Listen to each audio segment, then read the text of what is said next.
Hey everyone, I just wanted to take a moment to first off say welcome to all the new listeners. It's exciting to be getting messages from all of you, and also congratulations to all of the new college graduates that are graduating that semester here in December. What a great accomplishment. I want to just say congratulations to you all. But I do just want to just say thank you to all the messages that I've received, all the support that we've gotten over the last year. It's been truly incredible seeing that. Our podcast is the number one in the space. It's truly just so humbling, and I just want to say thank you to everybody who's allowed us to be a part of their journey and continues to support us in that journey and let us support you. So just want to say thank you to everybody. And if you haven't, you will need a LinkedIn. So make sure you go make a LinkedIn. You can add us at Jacob McLaughlin. New to medical device sales, we're on there as well. But you will need one to break into medical device sales. So just want to make sure you guys get on the ball for that.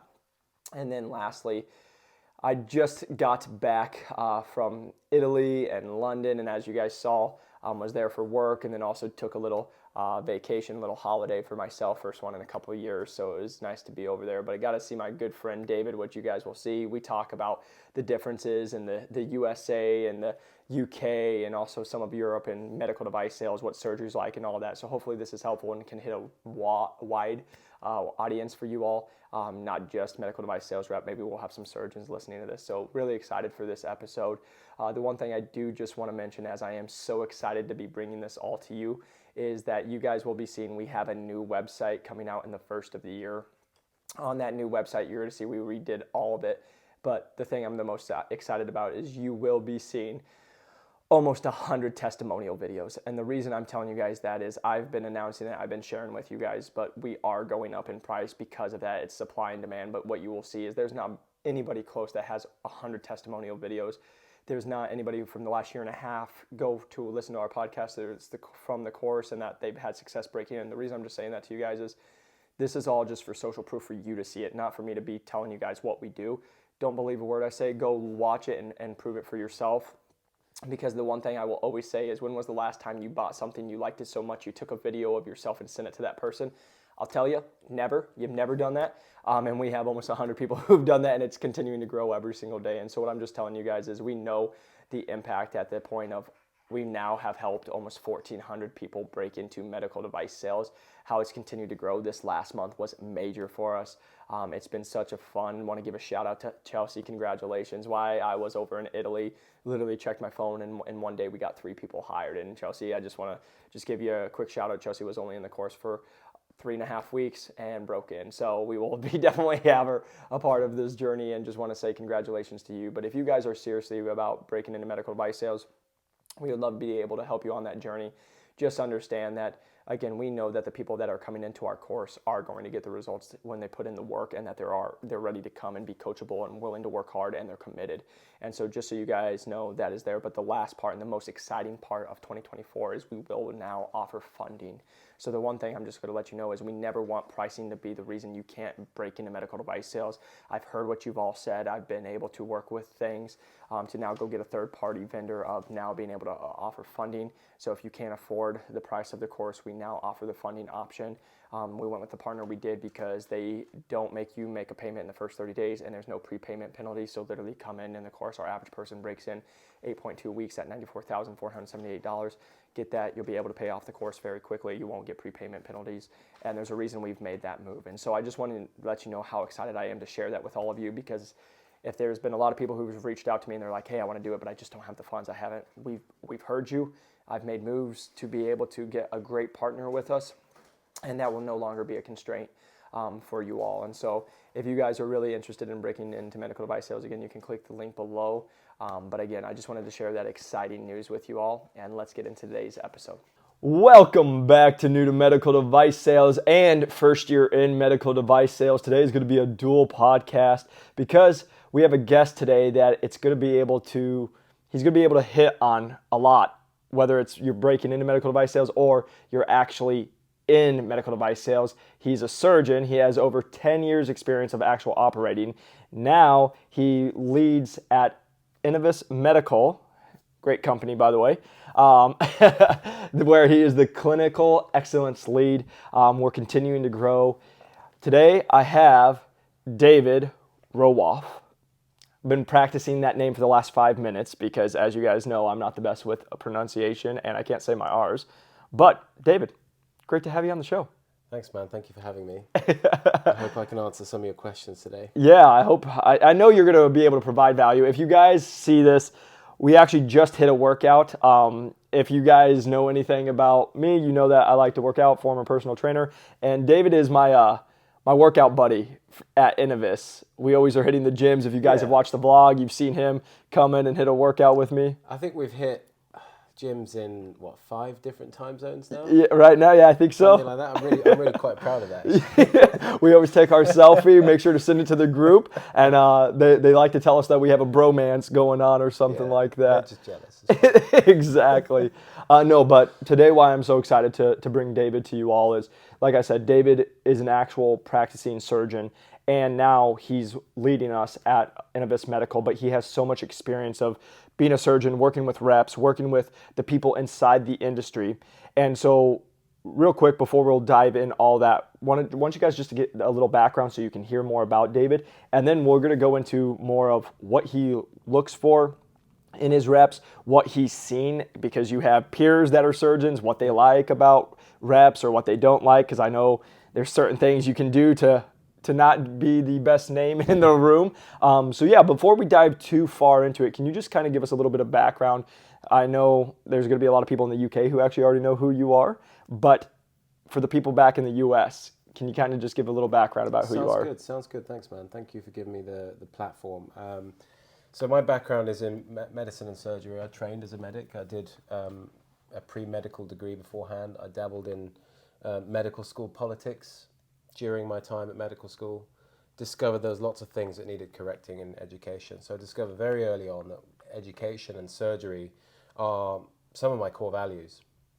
And as I went through medical training, I knew that surgery was the direction I wanted to go in.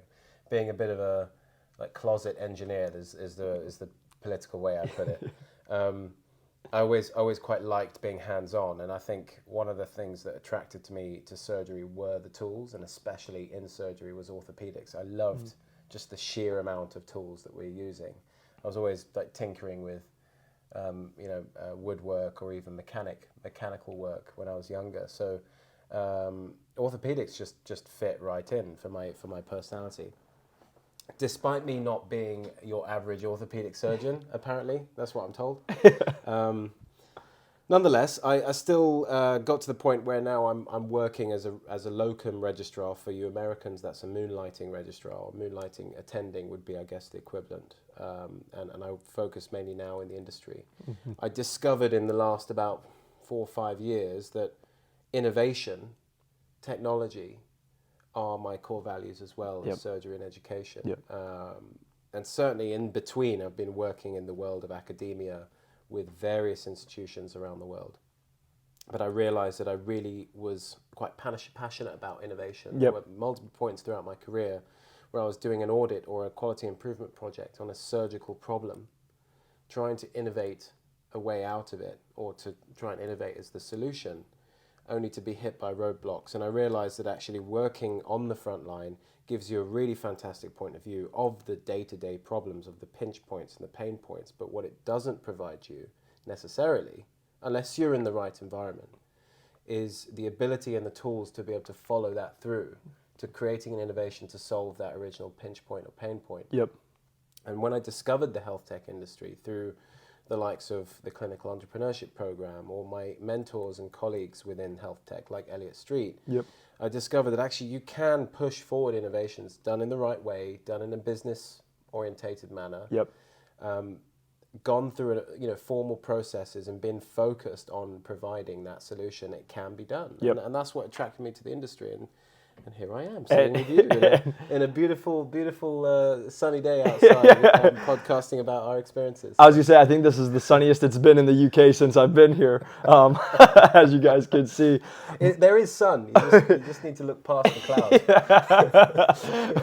But no, for you guys to really hear that, I want to take a moment to just touch on how when David says medtech and like industry and innovation is his passion. It truly is. Like the amount of conversations that we've had and the amount of times that we've spent just being able to have discussions about what's going on in the industry, what could be improved, what our mission is even at Innovis, and why we're both with the company.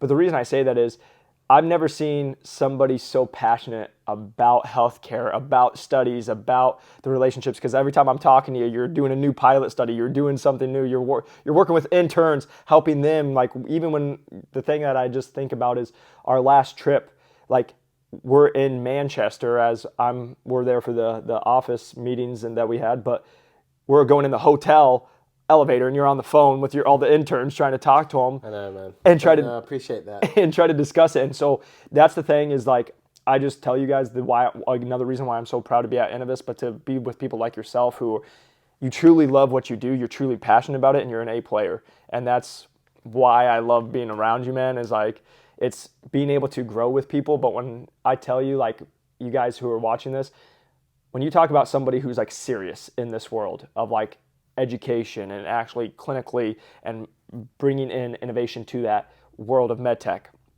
I haven't met someone as intense as you. You're too kind.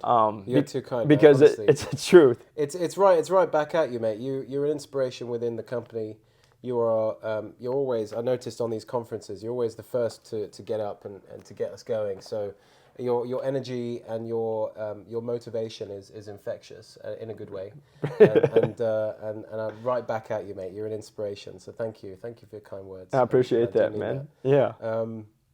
You're absolutely right. I think, look, one of the most important things you've got to understand in the industry, and I'm sure Elliot, being the CEO and our leader in this company, can echo this, which is that the team is so crucial. Yeah. A lot of the things that we do as a team, we do it together and we're successful as a result of working as a team. And I think, especially with some of the projects, as you rightly say, there are literally like 20 things going on at once all over the world. Yep.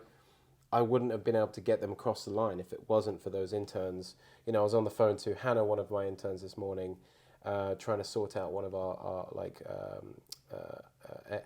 upcoming pretty powerful studies on basic surgical skills.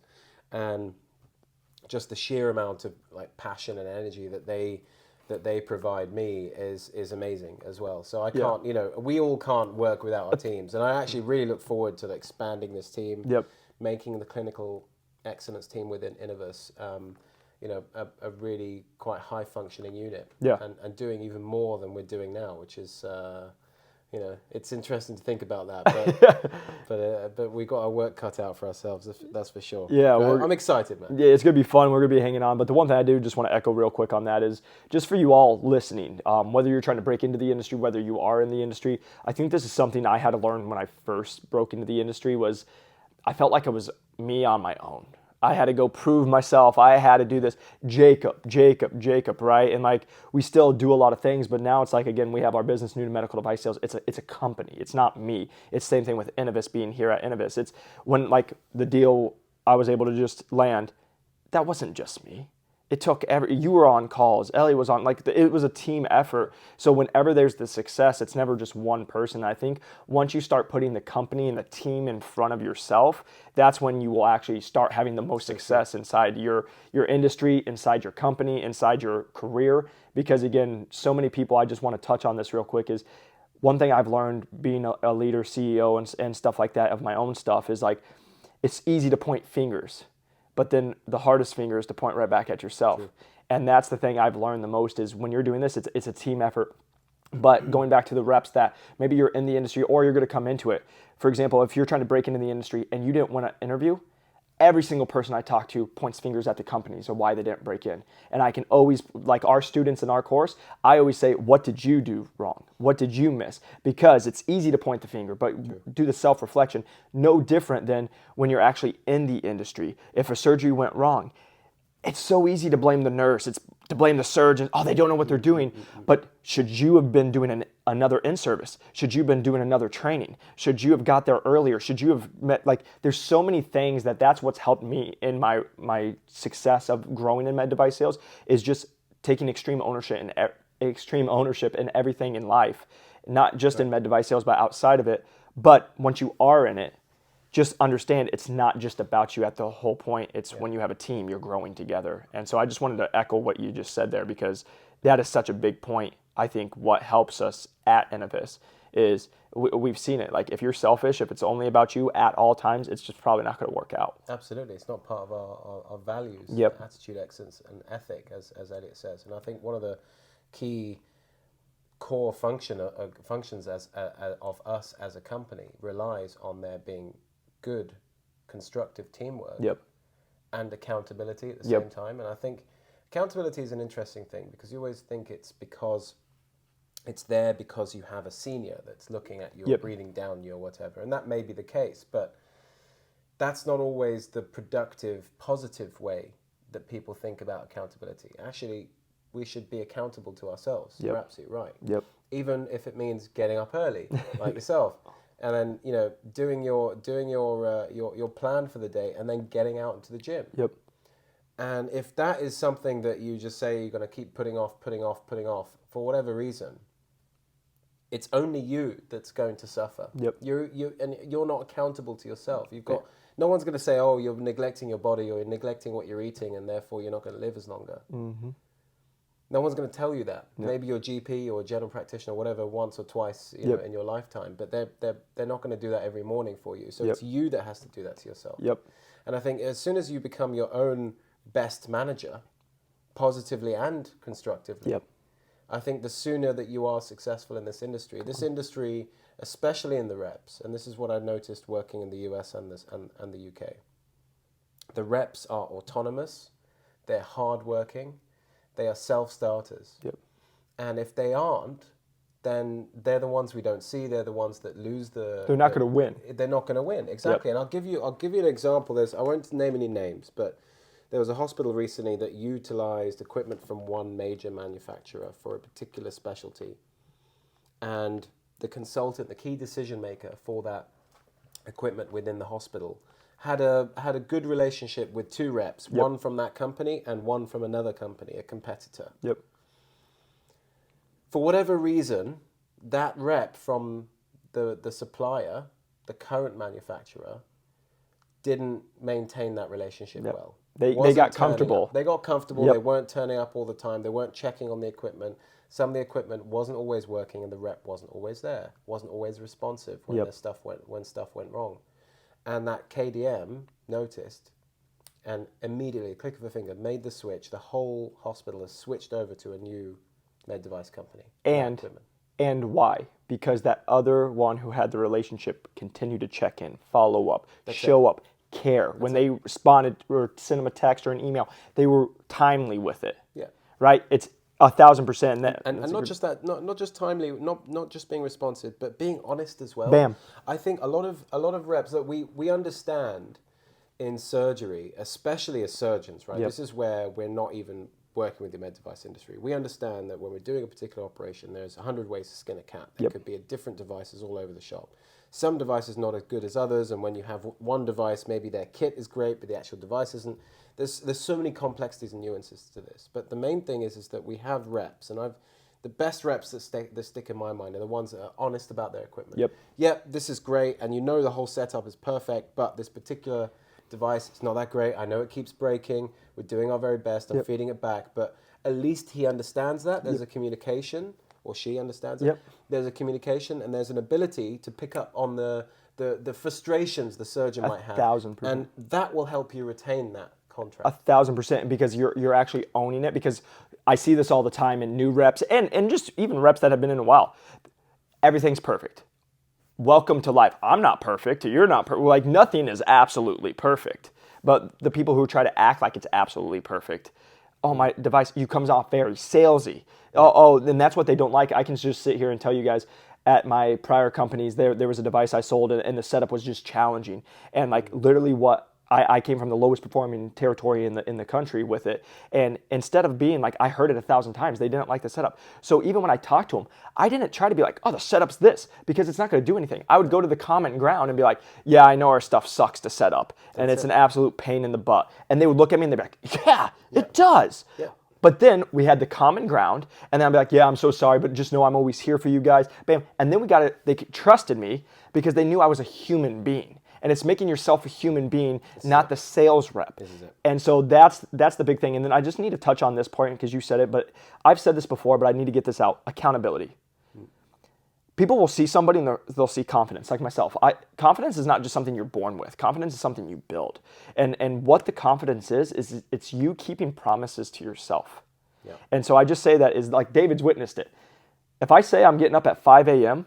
and we're going to bed at 11 or 12 a.m. and it's like I'm getting up because I need to get my workout in because otherwise I'm not going to get it in because we're going to work a 14-hour day. Like my butt gets up at 5 a.m. Let me just say, it's the last thing I want to do. I'd rather sleep another 2 hours, but I'm keeping to it. So it's the people, like I always say this, if you told yourself you're going to read 10 pages at night and it's 11 o'clock, the people who will be more confident is the person who's like, I'm tired, but I told myself I'm going to do it. And this is something I just need you guys to think about real quick and then we'll get back into it. But like, do you treat yourself as you treat friends? And for example, if you had a friend who you're like, let's go out to dinner, and you said, let's meet at 6, and they showed up at 6:10, you'd kind of be a little disrespected. You'd be like, you don't really think my time's that fair. But then if they showed up late continuously, and then a couple times they just no-showed you, would you still hang out with that friend? Probably not. And the answer is yeah, no. But we do that every single day to ourselves. Oh, I'm going to go work out. Oh, I'm going to call my friends. Oh, I'm going to go read some pages. Or I'm going to do something for my work. And then you don't. You watch Netflix. You do something. You're letting yourself down. Bam. And so how can you trust yourself? I can sit here and tell you being a personal trainer and doing it and just now coaching so many people in med device sales. You want to know the difference between the people who succeed and the people who don't succeed? It's the easiest thing. The people who say they're going to do what they're going to do or said what they're going to do and they actually do it, those are the people who will have all the success in the world. Because you take the emotion out of it. Sometimes you don't want to do it. Sometimes it sucks. Like I can sit here and tell you when you have family things going on, you have outside world, for goodness sake, man, you're a brand new father. You're not getting much sleep. Nope. You're traveling a lot. You miss your family. But guess what? Work sometimes doesn't care about that. Like there's deadlines, right? And so it's being able to separate the emotion with what the goal is and what you're doing. And so I just wanted to say that because whether you're trying to break in, whether you're already in, it's being able to be accountable to yourself. And going back to that last thing is just focusing on yourself of like, hey, can you show up for you every single day? Can you see the goals that you want to do and actually do it even when you don't feel like it, even when you got yelled at, even when whatever it is.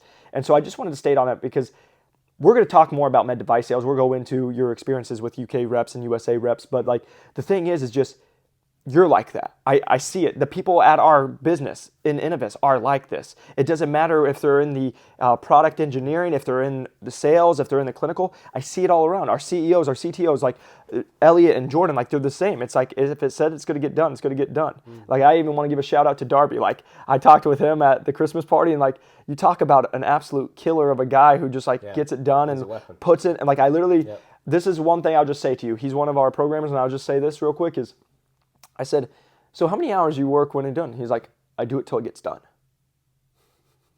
And that is just, that is the, it's a very good that answer. is the best answer I've ever heard. And so I just want to say that to you all that are listening when I hear everybody who's like, oh, how many hours am I going to work? Or, oh, what's the work-life balance? You can look at those things and I understand it. But if that's the main focus all the time, you might not want to look at this industry. So yeah, I just wanted to go on that because the confidence, the accountability, that's the bigger things that are going to lead, whether you do med device sales, you're a surgeon, what you do business, or you just do life. Yeah. Like that goes into it. But I think on that note, it's good to mention this because this is a notion that crosses both industries, surgeons, reps, and anyone that's working in health tech. To be honest, there was a podcast I was listening to recently. I'll send you the link where it's talking about the balance between competence and humility. Mm-hmm.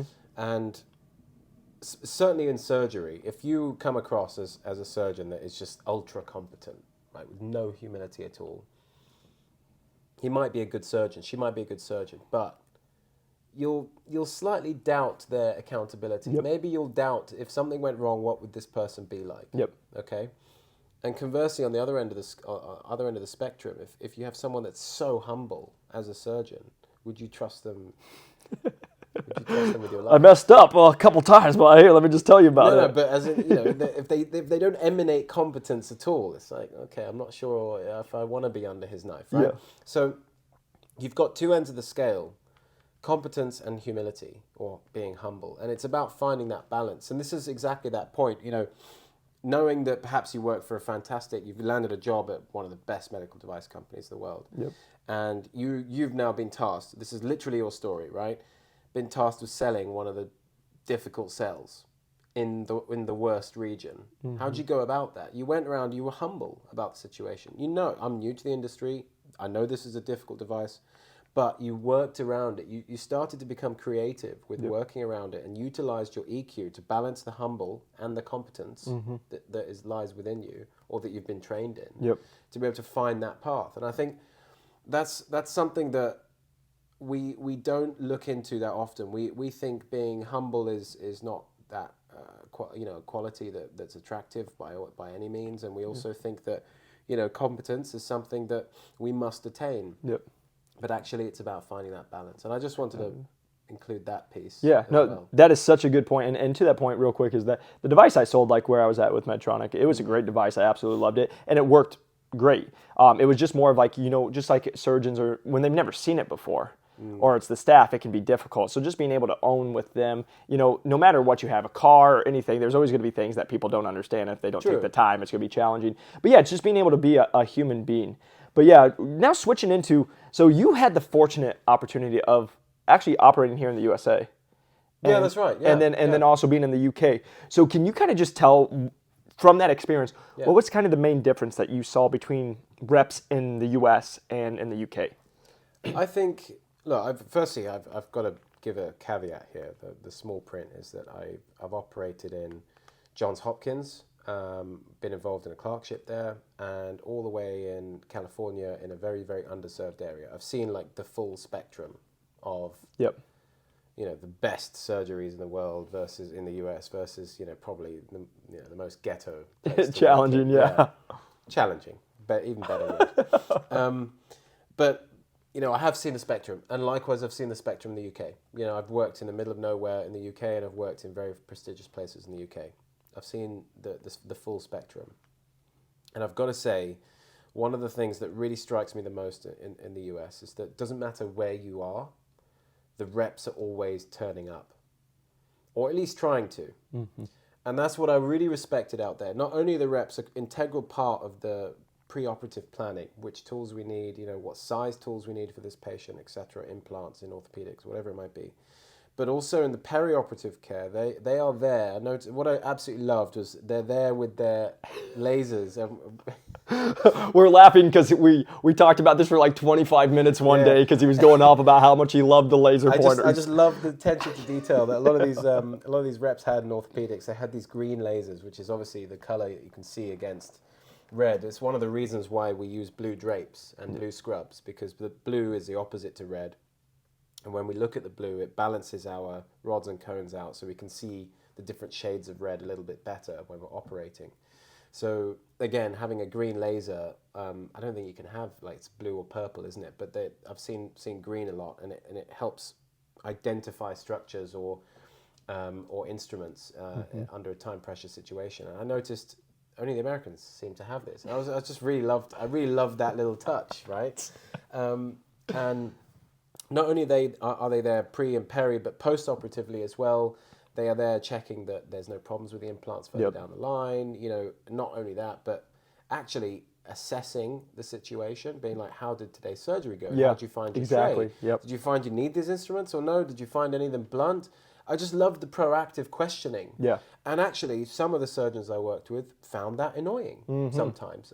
Some of them are like, they're probably because they're just taking it for granted. Yeah. Coming from the UK, where we don't have that level of rep involvement, I was impressed. And I was like, I would love to have this conversation every day with the whole team, including the rep. The rep's part of the team, right? Especially in orthopedics, where we just have like 4 or 5 trays per operation. So I was just blown away by that. And I've got to say, I think a lot of that is not only based on number of reps the US has per, I guess, patient, right, compared to the UK, but also I imagine probably the remuneration package as well. pushes that. Yep. You know, I've heard about the UK reps not being paid as much as the US, and I Yep. think that is a challenge in itself. Yep. The same applies for everyone working in healthcare. Yep. Right? We could talk about that all day. There are junior doctor strikes going on right now. As we speak. Quite literally because of it. But that's besides the point. I think what's important to know is that the results speak for themselves. Yep. Regardless of what the remuneration is or how they get Yep. there, when you show that level of energy, effort to turn up for the entire patient journey Yep. in theatres, there's benefits to everyone, including the rep. Yep. Because the rep's then going to be able to close more deals, Exactly. be able to solidify The that relationships, contract. yep. Exactly. Yep. So I bring that over to the UK now. You know, some of the reps I've met in the UK are blindingly amazing. Yep. I've got to say, I'm just rate the fact you've driven 4 hours to be here, and you know, she's got to go around to other sites across the country. Yep. But that's exactly the problem. Is that's a long drive. Yep. They have big catchment areas. There's nowhere near as many of them, and as a result, they're more stretched, and they're unable with their remuneration to be able to do the same Yep. as the States. And so I understand, and I think we have a lot to learn from the States, not only for the rep industry, the med tech industry, but also from a healthcare perspective. Yes, things are slightly different in terms of the healthcare structure. Yes. We'll go into that. Yep. But I think one of the most important things is the attitude and the energy. Yep. That is like recurrent across the whole board. It was 5 a.m. breakfast rounds at Johns Hopkins. Yep. It was 6 a.m. quick ward round. The breakfast was on house, by Yep. the way. You don't hear of that in the UK. Yep. All right, so free breakfast at 5. We do a board round. We go over to do the ward rounds. And then at 7 a.m., we've got the trauma meeting, right? That means by 8 a.m., we are actually scrubbing in for theatres. You contrast that to the other side of the pond. 8 a.m. is usually the trauma meeting. There's nothing beforehand. There may be a handover at 7:45, right? There's nothing going on beforehand. So all the information we've got to deal with for the day is happening at 8. By 8 in the US, we've dealt with all the different types of information. The stuff from the handover, the stuff that's coming overnight, the stuff that's happening on the wards, and the stuff that's happening in theatres that day. So by 8, we are hitting the ground running. Yep. We're ready to go. Yep. We operate for 8-9 hours. Yep. We have a post-operative ward round. And then we're at book club or a team dinner or something like that, again, on the house. Yep. Against something we don't have in the UK. It's a completely different system. Yep. And I think because the entire team runs on that energy, Yes. it means that even the reps, means even the nurses, the PAs, the surgical care practitioners, everyone's operating that level. Yep. And I just love that. It's Yep. so it's an infectious energy that I was honestly I 6 weeks in Johns Hopkins, I felt like I needed a holiday after this. I was so exhausted. Yeah. But I saw what working at that level was really like. And you saw the teamwork. I think that's the biggest thing that you get. And again, I can't speak to the UK, but I can say this is like when you find your accounts that you like. My top account that I was able to go and grow into in my previous role, I knew everybody's name. I knew everybody's relationships. Like we would just go and just talk about life. But the whole thing is I was there to make their life easier. Yeah. And like they saw that in the value that you could add. And then it made this like well-oiled machine because again, the number one thing I will always tell you guys, the most important thing as a rep is the patient on the table. The device that you sell. Is that your mom, your dad, your sister, your grandma, your grandpa, whoever it is. If you focus on that, that's why you do it. I get so annoyed so many times when I hear people, oh, it's this or the money or whatever. And it's great. Like I got it. But the thing is if you're in surgery, if you're in the OR, take all the other stuff. Who's the person on the table? Because I've seen people who are selfish and they'll talk about their device and they're, I didn't make an extra $1,200 or whatever on the sale. What about the guy on the table or the woman on the table? They didn't get the best operation that they could have. And like there's nothing worse than watching a surgery where something didn't go right and they're going to have to come back in. Yeah. Take more time in, more anesthesia, all this stuff and all that. So I just want to touch on that part because like when you doing exactly what you said, it's that focus on like the teamwork and it is a very high energy. The one thing I also want to touch on is talking about the compensation and going into that because this is a common thing in America, right? Is like everyone knows that's why they're interested in medical device sales where that's one of the things we talk about in the program. It's, if you're in medical device sales, most likely you're in the top 10% of Americans. Like financially, it's a great living. But you also, you work for it. You've seen it. Like just like the surgeons in the U.S., you're working the long hours and all that stuff. But the reason I'm saying that is just like we talked about. It is because America's for profit. Yeah. It's a business, right? And I think that's where a little the difference, especially like with you in the NHS and all that. Because for example, I can say this from experiences. We've been in surgeries, and then I saw the bill they gave the patients, and there's 600 to 1,000% markup. Yeah, And it's then, crazy. and this is the thing I'll just sit here and tell you, because these are the most common messages I get, and metrics hate on TikTok and Instagram and all that. Med device is the reason insurance is high. No, the hospital is the reason. Yeah. Because in America, I can tell you, I would sell a device and certain things, and our bill would be under $700, and they'd be getting charged $7,000 to $8,000 from the same thing we just did. Yeah. And then what happens is then the insurance agrees to pay it. And then that's where this whole thing, I can say it because like my mom got a stent in her heart, 2 stents in her heart, and she's like, oh, I got $90,000 bill. Right? And that's not in the NHS, it's different. And so the reason I'll just tell you all that, and I wanted to just kind of maybe shed some light on it, is like, we'll see, like, I know I was just in Italy, right? Like their healthcare is different than America and here, right? So it's, you just go in there and you change. And I think that's where like the compensation is going to continue to change just because of where it's at. Now, I'm not saying that's right or that's wrong. Yeah. It's just, that's where I can usually see maybe the UK doesn't make the same as the US. You're absolutely right. It's look, at the end of the day, the UK is it's a capitalist country like the States, but the health system is not a capitalist system. It's a socialist system. It's designed to have a free at the point of service healthcare for everyone. Doesn't matter who you are, right? Now, different health systems employ different variances of this. I'd say the US is quite alone in the fact that it's one of the only systems where it's not free at the point of healthcare or free at the point of delivery. And what you have is several different systems going on where it's mainly driven by insurance. Insurance drives how treatment is managed. Insurance drives the price of treatment. And insurance drives who gets the treatment. And amongst other things. And so it can be an inequitable problem at the end of the day, because then you have people that can't afford it not having access to healthcare. But conversely, when there are emergencies, they still have the access, but they can't pay it. And as a result, the hospitals, I understand, increase the prices to those that can pay to slightly absorb those that can't. And,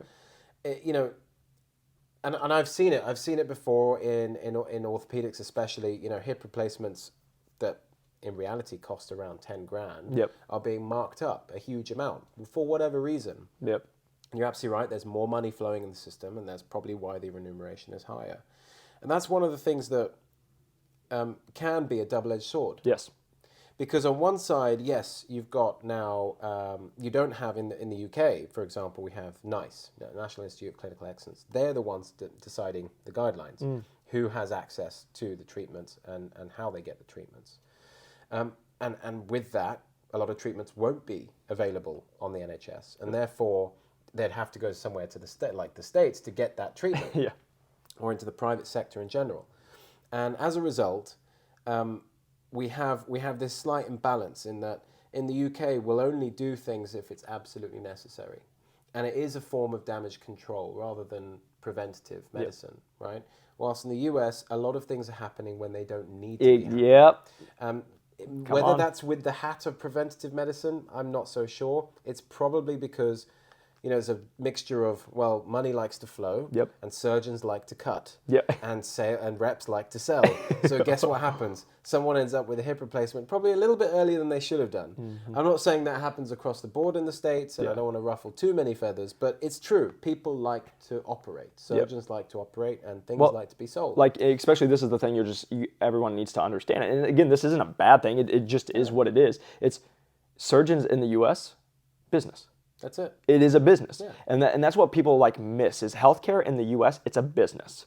It's for profit. Like I can just sit here and tell you, like I was in Arizona, which most people, it's very different when you can go to states and they're very different. But for example, like a lot of the people I used to work with, like if I went to another state, a lot of them were at a hospital and they were employed by the hospital.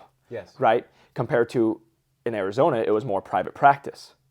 And so they'll rent time out at a hospital. and then they'll go, but they're still charging their prices and they're getting what they need to. They just rent time from a hospital, but it's more for profit, right? And so now if they're filling their schedule, they are getting it. Like I can sit here and tell you, it's always cracked me up. I remember like there was people doing free trials with our stuff, and then I would sit there and he would be like, "Oh, this is so expensive. We were the most affordable on the market." He's like, "Oh, this is so expensive." He's like, "I got to put my kids, I got to have them stop eating ramen noodle at some point." And what he didn't understand was I was sitting to the left 3 seats working on my computer while he was talking. He had just talked how he just bought a brand new Tesla and a brand new fifth wheel RV. And so you guys can do the math on your own. More money, more problems. Yeah, exactly. But then, like, for example, being the stingy businessman, oh, I can't afford this device, it's too much. But the reason I'm just saying that, and we're laughing, I want you guys to see, it's not like everyone will just shoot that to like med device. It's the surgeons too, right? It's the whole, like, because again, you look at even like first year attendings in America compared to talking with you and talking with like some of our colleagues who know the surgeons, like they don't even make enough to live first year, which is why they are on strikes this year or right now, right? So it's not just like the rep, it's all of it together. And so I think this is a conversation I never even thought we would ever have on a podcast, just because it's kind of like shedding some light and most likely it'll ruffle some feathers. But hey, if you ain't getting some talk, what are you doing with your life? That's it. Look, at the end of the day, like if you just look at it from a macroeconomic point of view, right? We've got buildings. If you just look at the health system in the US, you've got such a variety of health systems.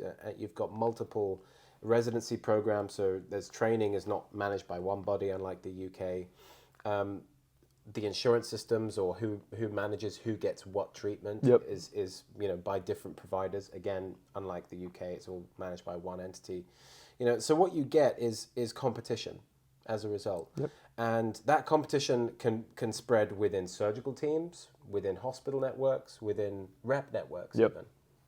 And so competition, when we look at it from a business perspective, when we read about the books of competition and co-opetition, it encourages innovation. It encourages excellence, right?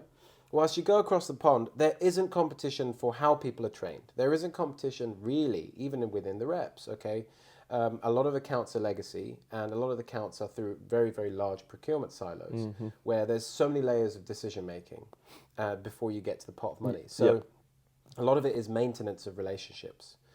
There isn't much competition at all between healthcare provision because it's one provider.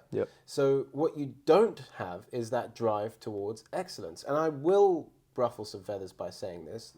The healthcare systems in the UK celebrate mediocrity. They don't celebrate excellence. And if you are excellent in the UK, you stick your head above the parapet naturally, and therefore you are a target. A target, You either get more stuff thrown on you or you get shot down and put in your place. And I've witnessed it personally. I've spoken about this on a podcast in the past. So many colleagues I know talk about this. And so this is one of the dangers of the UK health system, in that if we keep going in that direction, we lose the world-class edge, which is, at the end of the day, the UK is far more efficient as a system in delivering care to a population than the US, because there's so much less money, but we're still actually doing a pretty good job. Even though there are, at the moment, 6.8 million people waiting on the waiting list, and around 130,000 of those are dying every year whilst waiting on the waiting list, which is pretty nuts in itself. But a lot of that's because of COVID, a lot of that's because of political issues. And that is improving. I know people that are working on that. The likes of the Royal College of Surgeons, Stella Vig, and NHS England are doing fantastic work to try and fix that problem, despite maybe not the same amount of support from the government. But nonetheless, to stay apolitical here, my worry is that if we keep going down that route, we celebrate mediocrity, and that's not a good thing. So, I've got to say to anyone that's joining into the UK health system, whether it's as a rep or whether it's as a surgeon or whether it may be as a PA or a nurse or whatever, is to promote excellence and to always be the top of the top and show everyone how it should be in a competent and humble way. That's the most important way. But we can look to other health systems, by the way. Might as well talk about it whilst we're here. You go to the Nordics, perhaps you go to parts of Europe where you have, France is a very interesting system. You get given health credits or credits, universal credits, and you can use those credits for education, for health, or for help with living at home. It's like support. It could be child support or Yeah. disability allowance or whatever. And those credits can be passed within your family. So say if someone needs those credits for a long-term disease, you can pass them to that person. They can cash in those credits. That's a very interesting That's system. interesting. And then you've got the Nordics where it's free at the point of delivery, but all the hospitals are brand new. Well, they're all private. Most of them are private. Yeah. They're owned by private companies. They're run as private businesses, but they receive money essentially from the government via a national insurance system. Germany has a national insurance system that allows for it's like car insurance. Everyone needs car insurance, so everyone needs health insurance. But if you can't afford it, if it's means tested, you can't afford it, then the government will support you with that private health insurance. It's not like a Medicare, Medicaid scenario. Yeah. It's like, we'll help you get private Interesting. health insurance. You see? So that means all the hospitals are private, everything's like tip-top, everyone's working at an excellence level, there's the right amount of money flowing in the system, and you haven't got price gouging by insurance companies because you've got the government breathing down their necks, because at the end of the day, the government are going to have to pay for those that can't afford it. Do you see? So there's like a nice layer of accountability in there. There's so many different ways to skin a cat when it comes to healthcare. Yep. And in my opinion, I don't think any country has got it 100% right. Yeah. And I wonder if we need to look to the future and applying AI and the balance of human knowledge. Now you're going to get find people a going. solution. Who knows? Who knows? It's kind of like the Black Mirror episode with the yogurt, Well, I'm dying because I was talking to a person and they brought up AI and they're like, it was one of the residents and they're like, this is how they take over, man. This is it. So the moment you start putting AI out there, people get a little funny. You need to see, if you haven't seen it, the Black Mirror episode on the yogurt, the probiotic yogurt. It's amazing. It's amazing. I love it. Well, hey, man, I really do want to touch on this, though, is when you were a surgeon and you still do a little bit of operating, it's like, what do you look for in your reps? I know we talked a little bit about the difference of the U.S. and the UK and stuff, but what do you, as a surgeon, and from your colleagues, because you have a lot of friends who are surgeons, what have you seen been like the things that stand apart from the good ones compared to what you guys go in and talk trash about this rep? Because we all know that happens. We never do that. Yeah, exactly. But what does that look like? What separates a really good rep compared to like the things maybe to stay away from? Yeah, I think the most important thing is the green laser pen. Make sure you have a green laser pen, and if it's made of metal, even better, because then we'll just be impressed, right? Have the green laser pen. Get involved with those three important aspects or phases of surgery. So that's the preoperative planning, the perioperative care, so being in the theatres, and the postoperative analysis. Okay, you might not be analysing the patient, how they're doing. It's worth asking though, but asking, were the trays okay? Was the layout okay? Was there any equipment that were damaged? If you go for that structure, that pre, peri, and post-operative care structure, you won't miss a thing. Yep. And the surgeons will pick up on that. Another thing that we actually did recently within our company was figure out a way to communicate quickly. The surgeons are in short, they're short of time. They have no time, in fact. So if you're going to communicate, try and communicate using their language. We use the S-bar. I'll have you look it up in your own time. S-B-A-R. You're well, Elliot. He's so proud of it. And Elliot made us do this within our own company recently, thanks to Emma, because Emma's an ex-midwife, and that's how she likes to communicate anyway. She's and it's very good. Like that. Yep. And actually, it's such a great way to communicate in general. It didn't even come from the healthcare industry. It came from the military. Military, yep. It came from, was it RAF or Air Force? I don't remember. It was something military as well. Something military, yeah.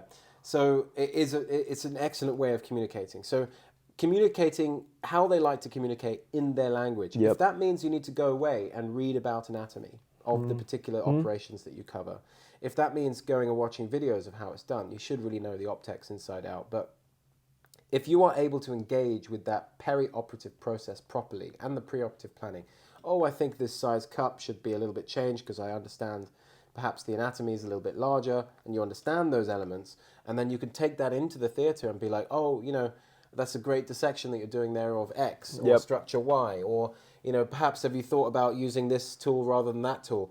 That creative thinking can start to come out once you know the bread and butter. Yep. And there are so many tools for this. So, I'd recommend going to Teach Me Surgery, Teach Me Anatomy. Yep. These are both websites that are available on Google. They're actually made by UK medics. And And there's stuff like Ackland's anatomy videos, which are really fantastic. Touch Surgery, now owned by Medtronic, is that right? Yep. They have these incredible animated cartoons of pretty much every operation.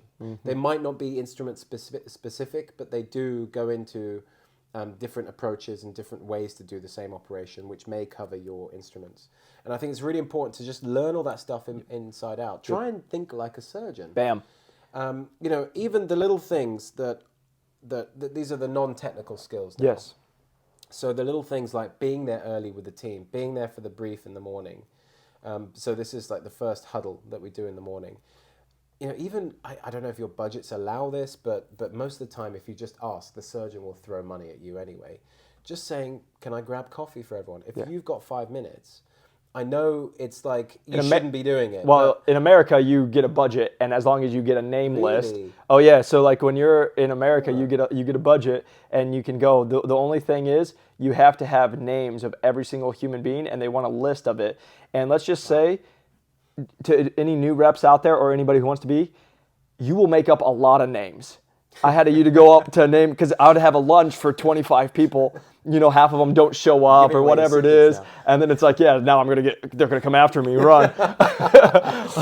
But literally they'll get it. But yeah, in America, you get a budget, depending on the company. Yeah. You'll get a budget in doing that. But the one thing I do want to state is, I think that's going to be dependent on the surgeon you're with, just for the fact of there's a lot of surgeons, like we're not allowed in the pre-huddle. Like in certain industries, in certain divisions, right? And so like for me, so like I wasn't able, and also they're like, this is surgeon only. Yeah. But to the point of still being up there, like before they walked in, I would always go into the room, get that set up 15, 20, or whenever it allowed, come in, talk to them. But to your point, if you can grab a lunch or breakfast or something. Get involved with the team is what I'm saying. It's about making that relationship. Exactly. Making that relationship, be part of the team. Show you care. Show you care. Go get them coffee or whatever it might be. If you have budgets, if you don't, trust me, the surgeon will throw you their card. But even if you don't have budget, I just need to state this real quick because this is where people lose so much. It is absolutely incredible to me how, like, I get it all the time with people reaching out to me. Jacob, you do such great work. It's all free. Oh, thank you.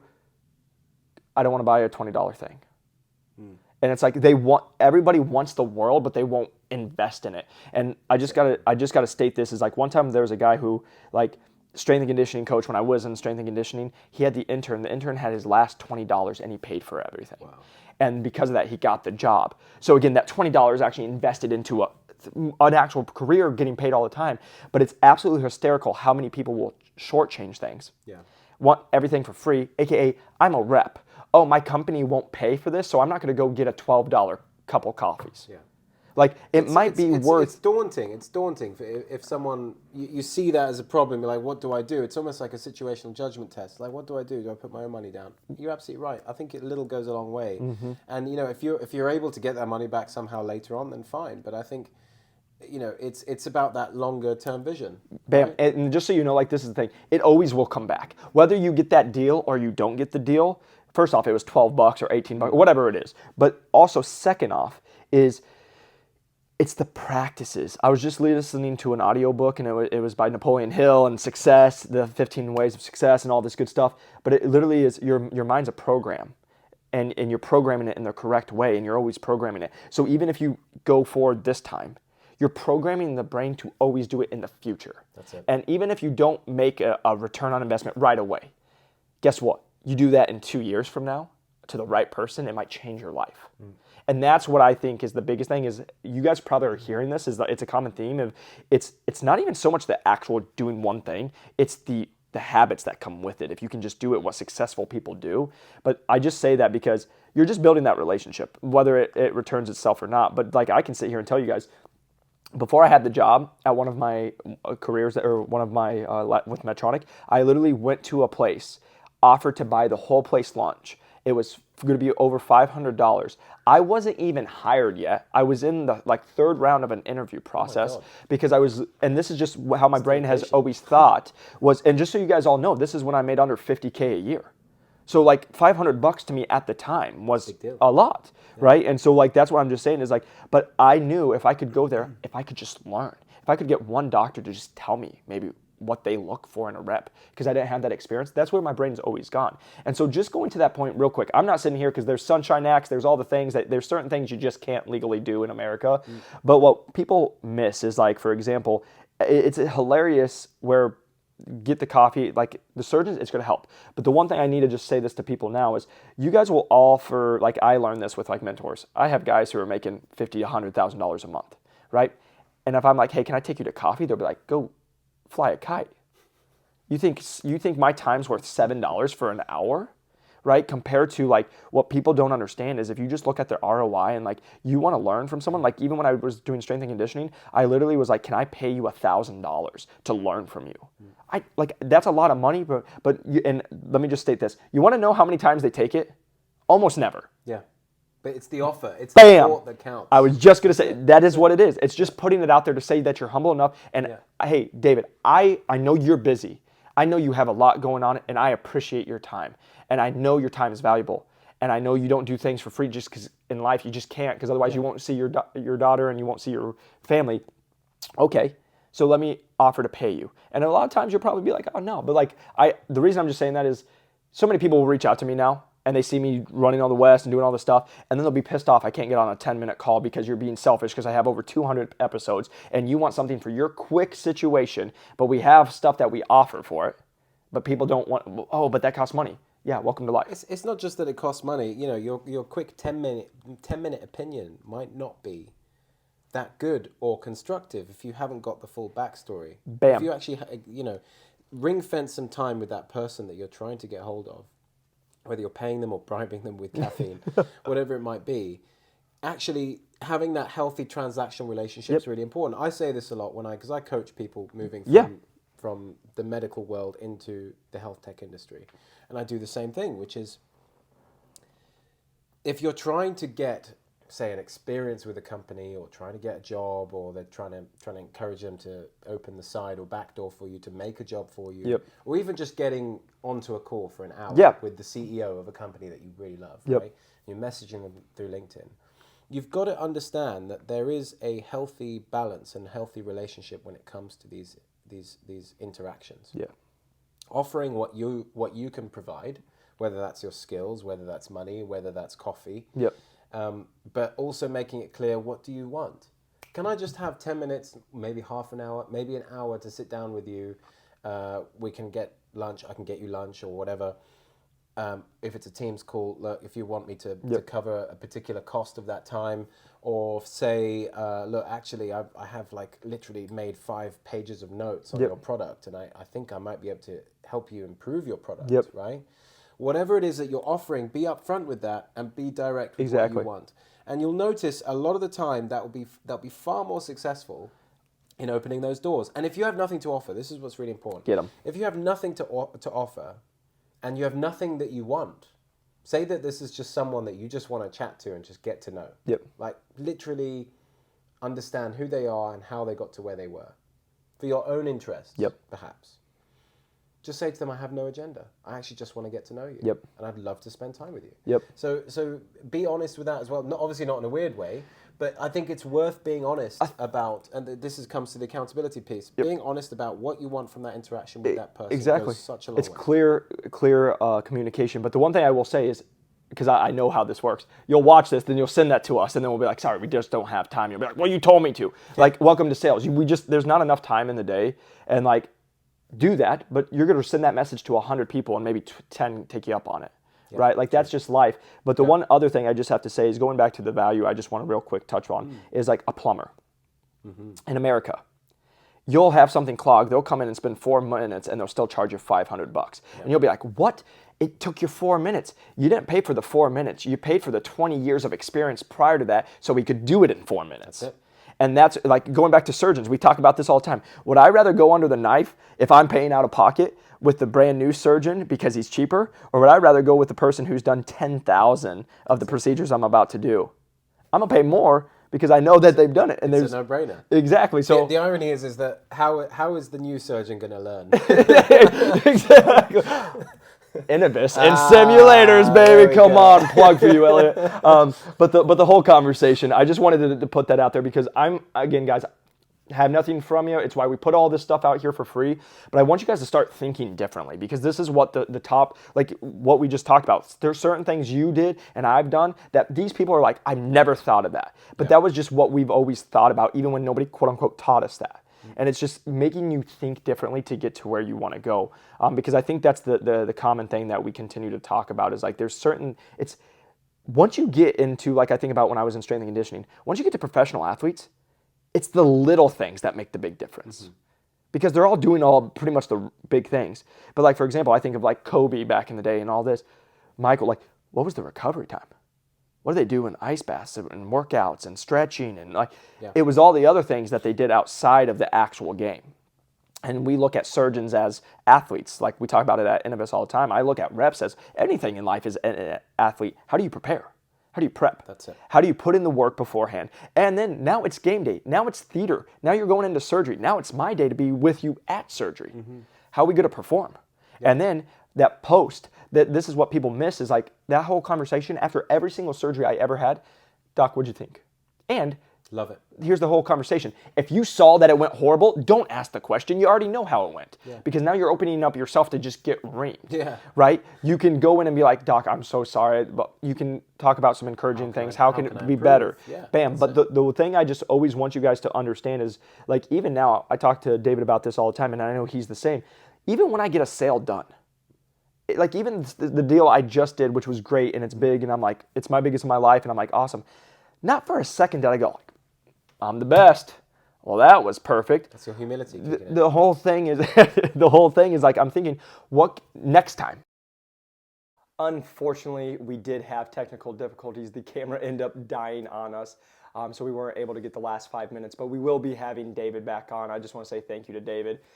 Absolute honor, absolutely amazing guy. If you guys haven't, make sure you go follow him on LinkedIn. And I hope this episode was helpful, just so you can see some of the differences that go on maybe in the UK compared to the USA, and America and Europe and all that. And so I just want to say thank you for taking the time to listen to this. If you guys haven't, press that like and subscribe button. If you could share this with somebody, it would mean the world to me. A 5-star review does help us grow this channel. And also, if you guys are really serious about breaking into medical devices, you can click the link below. We do have our course, and we're always happy to help you guys. And if you guys would like to learn more, again, just click the link below. Or you guys can also reach out to me at Jacob McLaughlin or New to Medical Device Sales on LinkedIn. Also, we have all the other socials, again, putting all the free stuff out there. Again, the whole focus is just to continue to provide you all value. So I just want to say thank you so much from the bottom of my heart. And I hope you all have a great end to 2023 and a great start to 2024.